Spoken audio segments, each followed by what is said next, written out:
రేణిగుంటలో పేదల గుడిసెలను తొలగించడం, సిపిఎం నాయకులను అరెస్టు చేయడాన్ని నిరసిస్తూ శ్రీకాళహస్తిలో సిపిఎం ఆధ్వర్యంలో నిరసన ధర్నా నిర్వహించారు. పేదలకు వెంటనే ఇంటి స్థలాలు పంపిణీ చేయాలని సిపిఎం నాయకులు డిమాండ్ చేశారు.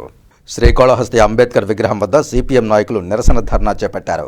రేణిగుంట కరకంబాడిలో పేదలు వేసుకున్న ఇంటి స్థలాల గుడిసెలను తొలగిస్తూ సిపిఎం నాయకులను ఎక్కడికక్కడ గృహ నిర్బంధం చేయడాన్ని నిరసిస్తూ శ్రీకాళహస్తిలో సిపిఎం నాయకులు ఆందోళన చేపట్టారు. స్థానిక అంబేద్కర్ విగ్రహం వద్ద సిపిఎం నాయకులు నిరసన ధర్నా చేపట్టి ప్రభుత్వానికి వ్యతిరేకంగా నినాదాలిచ్చారు. పేదలకు ఇంటి స్థలాలు ఇవ్వాలంటూ నినాదాలు చేశారు. సిపిఎం నాయకులు గంధమ్మని గురవయ్య మాట్లాడుతూ సీఎం జగన్మోహన్ రెడ్డి పేదలకు పెత్తందారులకు యుద్ధం అంటూ పేదలపై పోలీసులు జులుం ఎంతవరకు సమంజసమని ప్రశ్నించారు. గత 3 ఏళ్లుగా పేదలకు ఇంటి స్థలాలు ఇవ్వకుండా పెత్తందారుల భూకబ్జాలకు సహకరిస్తున్నారని ధ్వజమెత్తారు. ఇప్పటికైనా సీఎం, ఎమ్మెల్యే స్పందించి పేదలకు ఇచ్చిన ఇంటి స్థలాలు ఎక్కడో చూపించాలని, లేకుంటే పేదల గుడిసెలు వేసుకున్న చోటే ఇంటి స్థలాలు ఇవ్వాలని డిమాండ్ చేశారు. పెత్తందారులకి పేదల మధ్య ఈరోజు యుద్ధం జరుగుతుందని చెప్పి ప్రదే ఏ సభలైనా మాట్లాడుతూ ఉంటారు. నేను జగన్మోహన్ రెడ్డిని ఒకటే అడుగుతున్నా, ఈరోజు కరకంబాడులో వేసుకున్న గుడిసెలందరూ పెత్తందారుల పేదల, మరి ఎవరి మధ్య ఈరోజు యుద్ధం జరుగుతూ ఉంది. కాబట్టి రాష్ట్ర ముఖ్యమంత్రి ఆలోచించాలి. అదేవిధంగా స్థానికంగా రాజనగర్లో వేలాది ఫ్లాట్లు అక్రమానికి గురైనాయి. కానీ అక్కడ పోలీసులు కానీ రెవెన్యూ వాళ్ళు కానీ నిద్రపోతున్నారు, పట్టించుకోవడం కనీసం.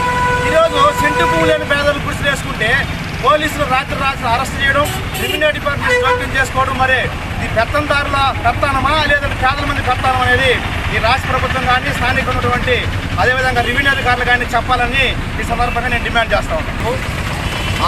పేదలందరూ విసిసింది కరకంబాడి దగ్గర ప్రభుత్వ భూములు ఒక 4 రోజులుగా గుర్తు వేసుకొని అక్కడే నివాసం ఉంటున్నారు. మాకందరికీ ఈ ప్రభుత్వ భూములను ఇంటి స్థలాలు ఇవ్వాలని, లేదంటే పట్టాలు ఇచ్చారు కదా మాకు ఇంటి స్థలాలన్నా చూపించాలని చెప్పేసి అదేవిధంగా ప్రభుత్వాన్ని డిమాండ్ చేయడం జరిగింది. ఎమ్మెల్యే గారు 10 రోజుల్లో సమస్య తీరుస్తామని చెప్పేసి హామీ ఇవ్వడం జరిగింది. ఎంఆర్ఓ అలాగే పోలీసులు అందరూ కూడా అక్కడికి వచ్చి ఇంటి స్థలాలు చూపిస్తామని చెప్పేసి జరిగింది. అదేవిధంగా భూముల నిరుపేదలు సుమారుగా 1500 మంది అక్కడ ఇంటి స్థలాల్లో గుర్తు వేసుకోవడం జరిగింది. నిన్న తెల్లవారుజామున 3:30 గంటలకి 600 మంది పోలీసు వాళ్ళని అక్కడ మారించి పేదలు పెట్టుకున్నటువంటి గుడిసెల్ని అన్యాయంగా దౌర్జన్యంగా జేసీబీలతో కూల్చివేసి అక్కడ ఉన్నటువంటి పేదలందరినీ అరెస్ట్ చేసి ఏర్పేట పోలీస్ స్టేషన్ అదేవిధంగా చంద్రగిరి పోలీస్ స్టేషన్ జరిగింది.